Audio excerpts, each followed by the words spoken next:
Close your eyes for a moment. I mean it. Just for a moment. Listen. Listen past the hum of your refrigerator, past the distant traffic, past the gentle whir of the device you're holding. Try to hear nothing, the true, deep nothing of the modern world. It's almost impossible, isn't it? Our lives are a symphony of manufactured sound. Now, imagine a different soundscape. A world woven not from electricity and engines, but from breath and biology. A world where the loudest sound is the crack of a branch underfoot, or the sudden roar of a jaguar in the deep green dark. A world where every single sound tells a story you must understand to survive until sunrise. What if your entire reality, your whole universe was this? Not a city, not a country, but a forest. A living, breathing cathedral of green that has provided everything for your people for thousands of years. Your grocery store, your hardware store, your pharmacy, your church. What if you had never seen a mirror or a wheel? What if the stars, unobscured by city lights, were your only calendar? And what if, one day, from the edge of your world, you heard a new sound, a metallic scream that tore through the ancient harmony, the growl of an engine, the alien chop of a helicopter's blades? You would be looking at us, at our world, and in that moment, two realities, separated by millennia of human development, would collide. This isn't science fiction. This is happening right now, in the year 2025. Deep within the heart of the Amazon, there are human beings, entire societies, living in voluntary isolation from our world. They are often called uncontacted tribes, but that's not quite right. They are not undiscovered. We know they are there. They are the unseen, the unechoed, the last whispers of a way of life that was once the only way of life for all of humanity. And they are in terrible danger. Today we journey into this unseen world. We will ask the most difficult questions. Who are these people?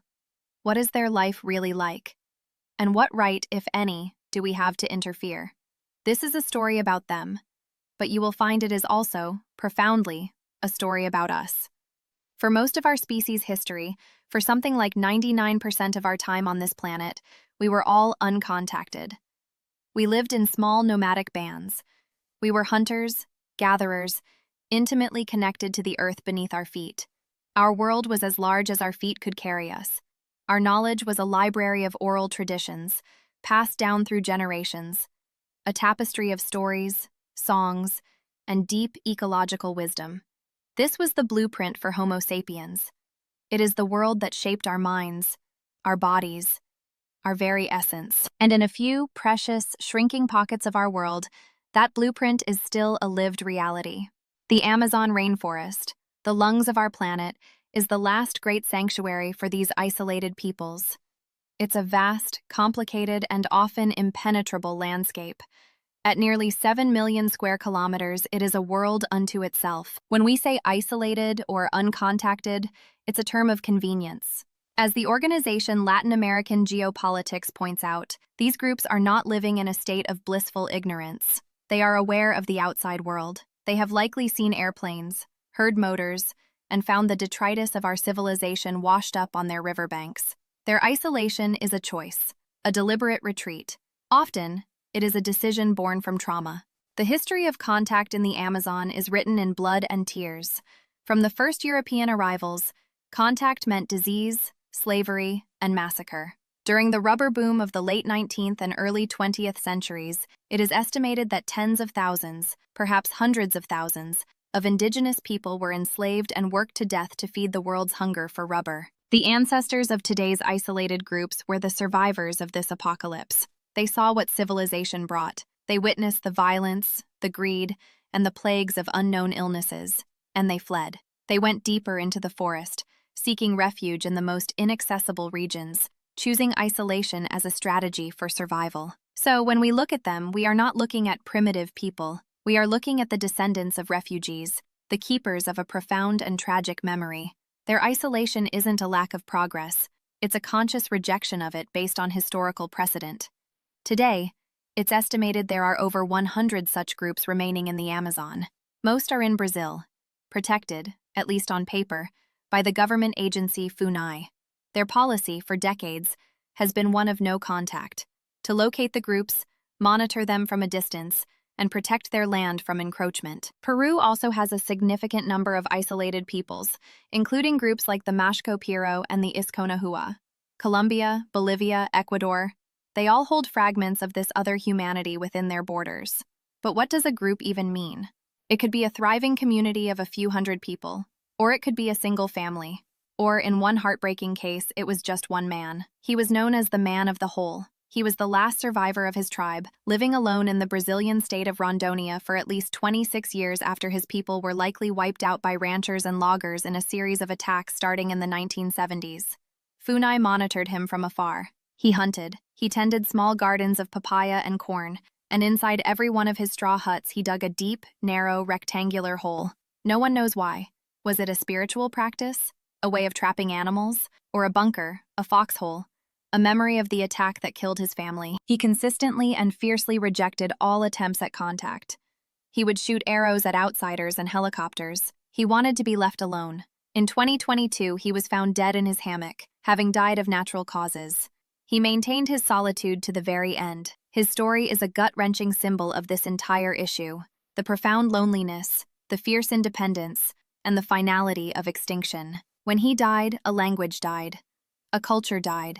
A universe of knowledge accumulated over thousands of years, vanished from the earth forever. His story forces us to ask, what are we losing when these last echoes of a different humanity fade to silence? To understand the challenges facing isolated peoples, we must first try to understand their world.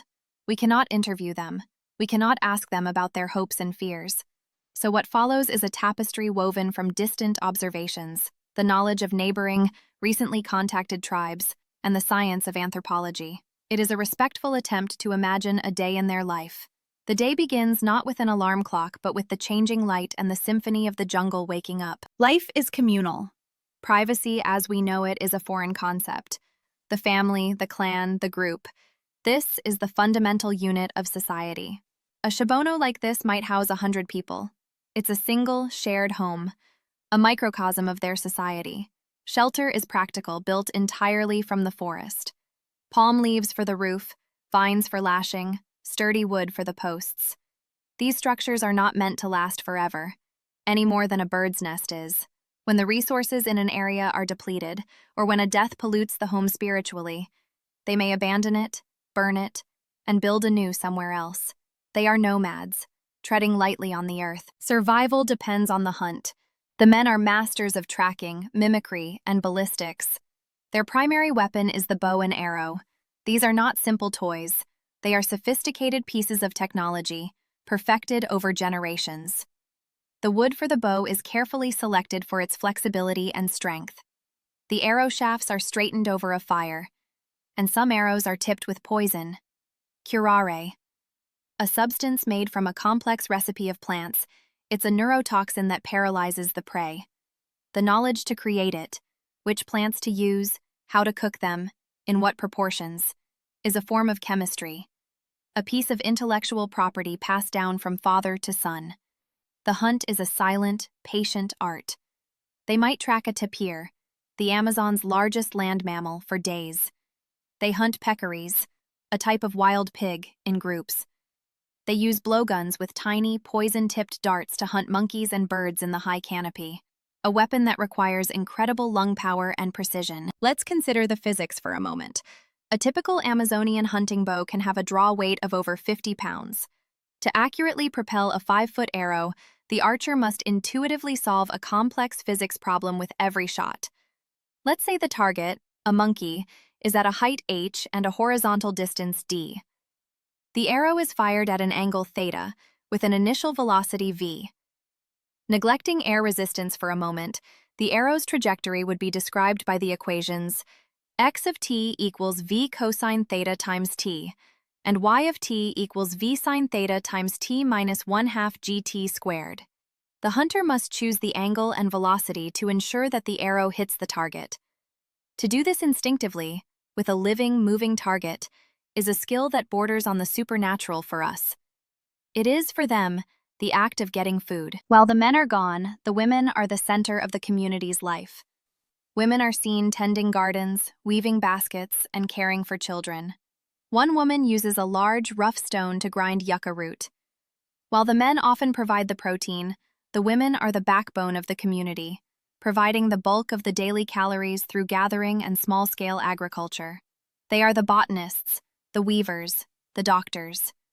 They keep gardens, a practice known as shifting cultivation. A small patch of forest is cleared and burned. The ash fertilizes the soil. They plant crops like manioc, sweet potatoes, bananas, and corn. After a few years, as the soil's fertility wanes, they abandon the garden, allow the forest to reclaim it, and clear a new one elsewhere. It is a sustainable, cyclical form of farming that works in harmony with the forest, not against it. They gather wild fruits, nuts, insects, and honey. They know which mushrooms are safe, which plants can be used to treat a fever, which barks can soothe a wound, and which vines hold fresh water. Consider the knowledge required. A single hectare of the Amazon can contain more tree species than all of North America. To know this environment is to hold an encyclopedia of botany, zoology, and pharmacology in your mind. This is not unskilled living. It is a life of profound, complex skill. Childhood is a long apprenticeship. Children learn by watching, by mimicking, by playing. A boy's first bow is a toy, but with it, he learns the fundamentals of the hunt. A girl follows her mother, learning to identify edible plants and tend the garden. There is no formal schooling, no classrooms. The forest is the classroom, and every adult is a teacher. And then there is the unseen world of the spirits. Their cosmology is as rich and complex as the forest itself. The world is alive with spirits. Animals have spirits, plants have spirits, rocks and rivers have spirits. The physical and spiritual worlds are not separate. They are interwoven. The shaman is the bridge between these worlds. He is the healer, the diplomat, the prophet. Through ritual, chanting, and sometimes the use of powerful psychoactive plants, he journeys into the spirit world. He goes there to diagnose and cure illness, to ensure a successful hunt, to bargain with the spirits of the weather, or to cosmic battles against the malevolent forces of other shamans. This spiritual life gives meaning to their existence. It explains creation, death, and the mysteries of the natural world. It is their science, their philosophy, and their religion, all rolled into one. Their life is not a paradise. It is hard. They face the constant threat of predation, of a failed hunt, of a snake bite or infection that can prove fatal. Infant mortality is high. Life is precarious, but it is also a life of deep community, of profound freedom, and of a connection to the natural world that we, in our concrete cities, can barely fathom. It is a life with its own richness, its own rewards, its own completeness, a life that has been sustainable for thousands of years, until now, until the sound of our world arrived at their doorstep. The Amazon is not the empty wilderness it appears to be on a map. It is a battleground, and for the isolated tribes who call it home, it is a sanctuary under siege. The threats are numerous, and they are closing in from all sides. First, and most visibly, is deforestation. The forest that protects and provides for them is being destroyed at a terrifying rate. For cattle ranching, for vast soy plantations, for timber. Each fallen tree, for us, is a commodity. For them, it is a page torn from their book of life. The simplest way to model the loss of their world is with an exponential decay function. If A0 is the original area of their territory, and it's being cleared at a constant fractional rate R per year, the area remaining after T years, A of T, can be described by the formula A of T equals A0 times e to the power of negative RT. What this equation tells us is that the loss is not linear. It gets faster and faster in absolute terms initially, and it means that in a terrifyingly short amount of time, the vast majority of their world can simply vanish. For a group whose territory has been shrinking at, say, 5% per year, half of their entire world would be gone in about 14 years. This destruction is not just a loss of land, it is a direct attack on their food supply. The animals they hunt flee or die. The plants they gather are burned to ash. Then there is the cancer of illegal mining. Thousands of wildcat gold miners have invaded indigenous lands, particularly in Brazil and Venezuela. They are often armed and desperate. They bring violence, they bring alcohol, and they bring prostitution. Their methods are catastrophic. They use mercury to separate the gold from the sediment. This mercury leaks into the rivers, poisoning the entire food chain. It accumulates in the fish, which are then eaten by the indigenous people, by the animals they hunt, and drunk by everyone. Mercury is a potent neurotoxin. It causes devastating health problems, birth defects, neurological damage, and a slow, agonizing death. For an isolated tribe, the fish in their river suddenly becoming poisonous is an inexplicable, terrifying curse. It is a form of invisible warfare. And then there is the threat of infrastructure, the roads and bridges that cut through the heart of their territories, acting as arteries for invasion. A deeply alarming story emerged from the Peruvian Amazon in the latter half of 2025. Deep in the territory of the Mashco-Piro, one of the largest and most nomadic, isolated groups in the country, a logging company named Madeira Canales Tahuamanu built a bridge across the Tahuamanu River. Authorities had ordered the company to dismantle the bridge, but the order was ignored. For the Mashco-Piro, whose territory straddles this river, this bridge is a gateway. It allows loggers and other invaders to pour into their lands that are legally titled to them, lands that are supposed to be protected. The stress this caused was immediate and palpable. As reported by the Associated Press, members of the Mashco-Piro began appearing near a neighboring, settled indigenous village called Nueva Oceania. They were seen on the riverbanks, a highly unusual and dangerous sign. According to activists with the indigenous rights organization Survival International, this is a clear indication that the tribe is under immense pressure. They are being pushed out of their heartlands. A member of the neighboring Yine indigenous group, who trade with and have a complex relationship with the Mashco-Piro, put it simply. These were their brothers in the forest. They were coming to the riverbanks because their home was being invaded, and they had nowhere else to go. But perhaps the most insidious and deadly threat is one we cannot even see. It's what we carry on our breath, on our skin, in our bodies. Disease. For thousands of years, the peoples of Eurasia and Africa lived in close contact with domesticated animals. We were exposed to their germs. Our populations were ravaged by plagues, smallpox, measles, influenza. It was horrific, but over centuries, we developed a degree of immunity. Our immune systems learned to recognize and fight these pathogens. Isolated Amazonian tribes have never had this exposure. They are immunologically naive. For them, our common cold can be a fatal pneumonia. Influenza can wipe out a community. A measles outbreak could be an apocalyptic event. History has shown us this time and time again. Following the first sustained contact with the Yanomami in the 1970s, entire villages were decimated by disease. Within a decade, some estimate that 20% of their population had died. A single well-meaning but ill-informed person, a missionary, a miner, an anthropologist, could initiate a chain reaction of death without ever firing a shot. They are, in biological terms, living in a pre-Columbian world. We carry the fallout of 10,000 years of history in our saliva: violence, resource theft, infrastructure, and disease. It is a four-pronged assault. They are being squeezed from all sides. Their choice to remain isolated is becoming less and less of a choice. They are not just retreating, they are being cornered. And this leads us to the most profound and difficult question of all. The one that keeps policymakers, anthropologists, and human rights advocates up at night. What is to be done? This is the view that confronts the modern world. We have the technology to see them. Satellite imagery, drones, airplanes. We can pierce the canopy and observe them from a safe distance. And with every new image, every fleeting glimpse, a fierce debate is reignited. It is the Amazon's own prime directive, a dilemma straight out of science fiction, but with real human lives hanging in the balance. Do we make contact, or do we leave them completely alone? There are no easy answers. Let's explore the argument for a policy of no contact. This is the official policy of Brazil's FUNAI and the position held by most indigenous rights organizations like Survival International. The logic is simple, and it is rooted in history. Contact is deadly. As we've discussed, the biological risk is immense.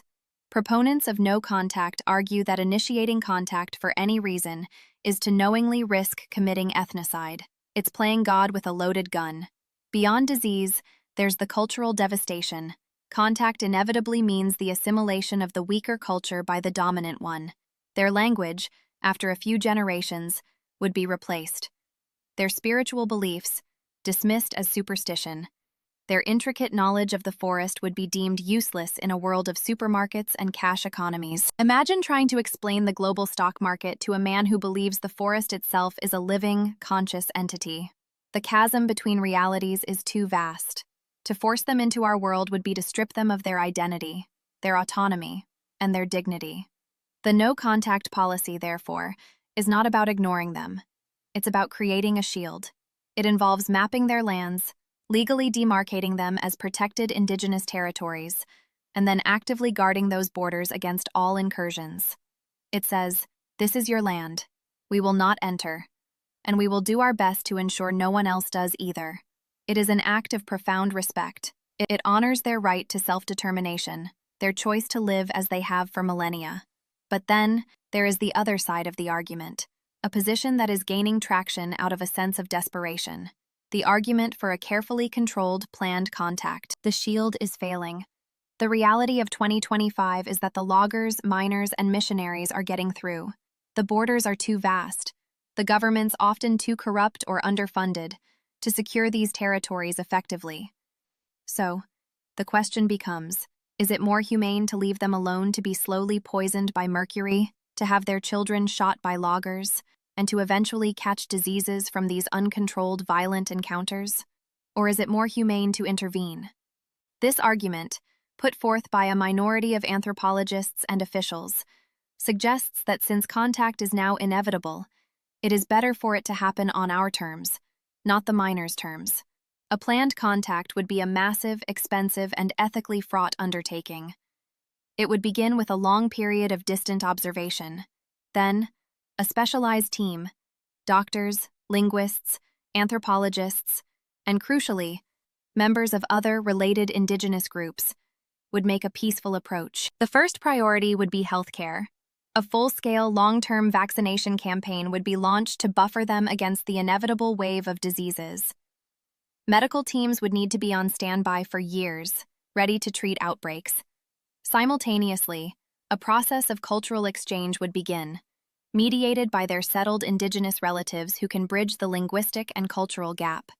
The goal would not be forced assimilation, but to give them the tools and information to make their own choices about their future, to warn them about the dangers they face, to show them how to navigate the outside world, how to fight for their legal rights, how to use video cameras to document invasions, how to appeal to the United Nations. The advocates for this position would say, "We are not leaving them alone in a pristine garden. We are leaving them alone in a burning building. Is it not our moral duty to at least try to lead them to an exit?" The counter-argument, of course, is our abysmal track record. The road to hell is paved with good intentions. Nearly every historical attempt at benevolent contact and assimilation has ended in disaster, creating communities racked by alcoholism, depression, and a profound sense of loss. They are caught between two worlds, belonging to neither. We are talking about a decision with no precedent in modern ethics. Let's try to frame the risk. Imagine a tribe of 200 people.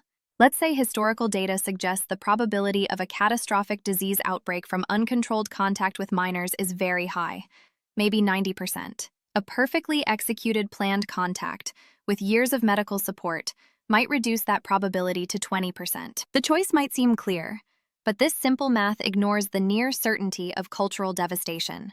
The true risk calculation is far more grim. For uncontrolled contact, the risk is the high probability of disaster multiplied by the loss of life and culture. But for a planned contact, the risk is the lower probability of disaster multiplied by the loss of life, plus the almost guaranteed loss of their distinct culture, plus the additional risk of the plan itself failing due to budget cuts or political changes. Suddenly, the equation is not so obvious. We are weighing knowns against unknowns, and the currency is human lives and the survival of an entire culture. The ultimate ethical quandary is one of hubris. Who are we to make this choice for them? We, who have brought our own planet to the brink of ecological collapse. We, whose societies are rife with inequality, loneliness, and mental illness. What, exactly, are we offering them that is so superior to what they already have? The Mashco-Piro in Peru have sometimes left signs for the outside world. They cross arrows on a path, an unmistakable sign to stay away. They have shot arrows at boats and helicopters that come too close. They are communicating, and their message has been consistent: leave us alone. Perhaps the most ethical, most human response is simply to listen. In the face of this overwhelming siege, it would be easy to despair. But there is a fight back. A global network of dedicated, passionate people and organizations are working tirelessly to hold the line, to be the guardians of these last isolated peoples. They are fighting a difficult, often dangerous battle on multiple fronts: in the jungle, in the courts, and in the court of public opinion. In Brazil, the primary state-sponsored guardian is FUNAI, specifically its unit for isolated and recently contacted tribes. For decades, this group has pioneered the no-contact policy.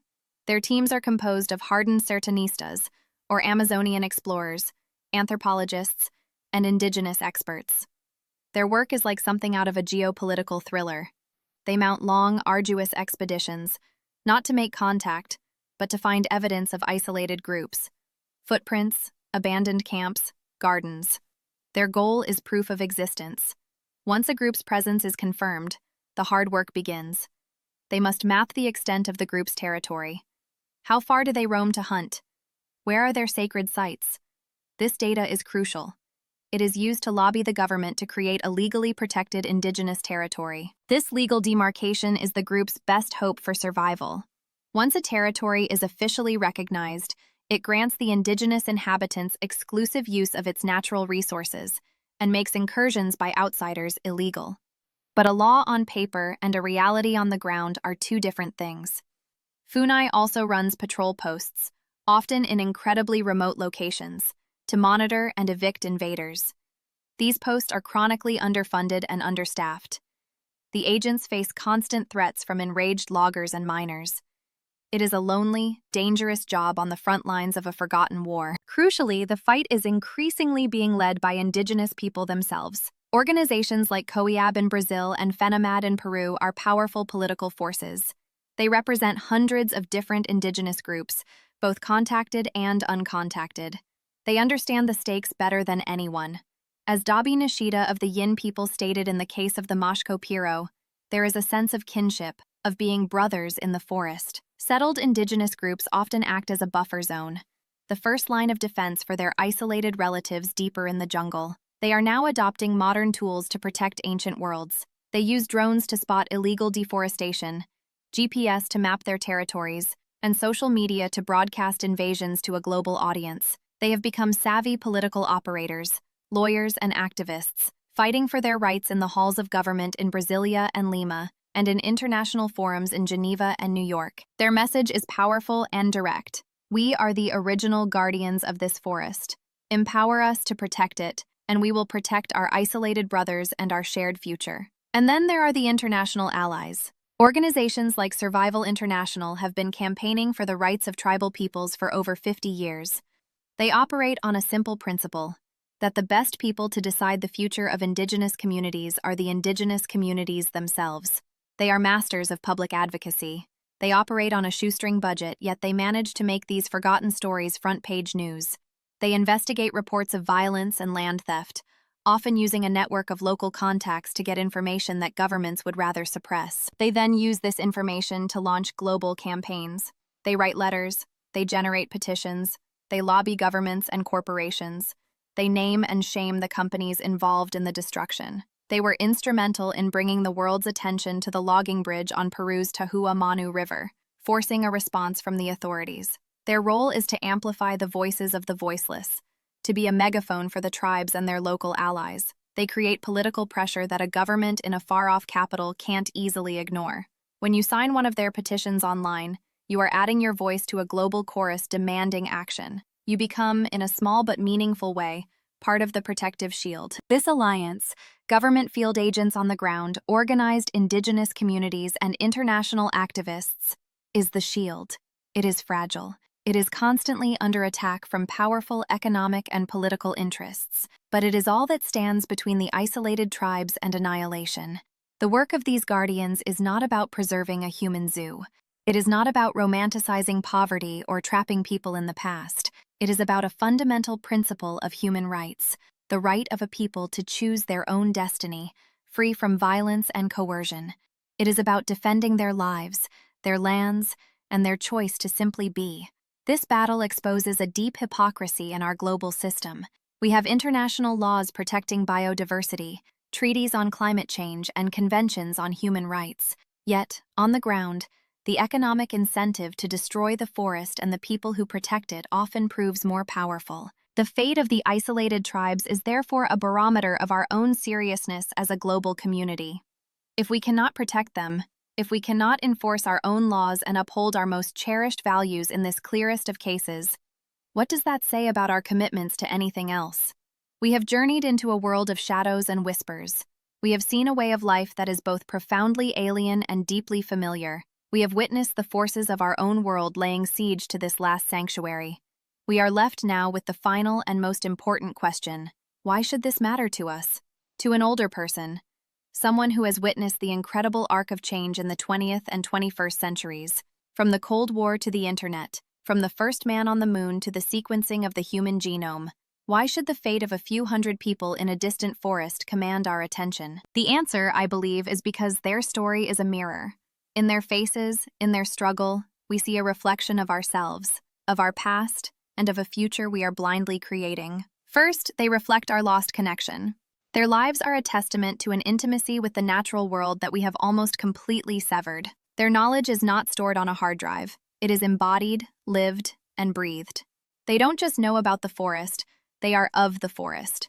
We pride ourselves on our information age, on the endless data at our fingertips. But what knowledge have we lost? The ability to read the weather in the clouds, to find medicine in a leaf, to build a home with our bare hands. They remind us that there are other forms of wealth beyond the financial, other kinds of intelligence beyond the analytical. They remind us that the world is not a resource to be exploited, but a community to which we belong. Their existence is a living rebuke to our arrogance. Second, their plight is a stark measure of our own morality. The forces destroying their world are the same forces driving our global climate crisis and the mass extinction of species. Unfettered consumerism, short-term corporate profit, political cowardice. The fight to save them is a proxy war for the soul of our civilization. If we stand by and allow the last free peoples on Earth to be wiped out for the sake of gold, timber, or cheap beef, our proclamations about human rights and environmental stewardship are rendered utterly meaningless. They become a hollow echo. Protecting them is a test. Can we, as a species, learn to exercise restraint? Can we value something not for what it can give us, but simply for its right to exist?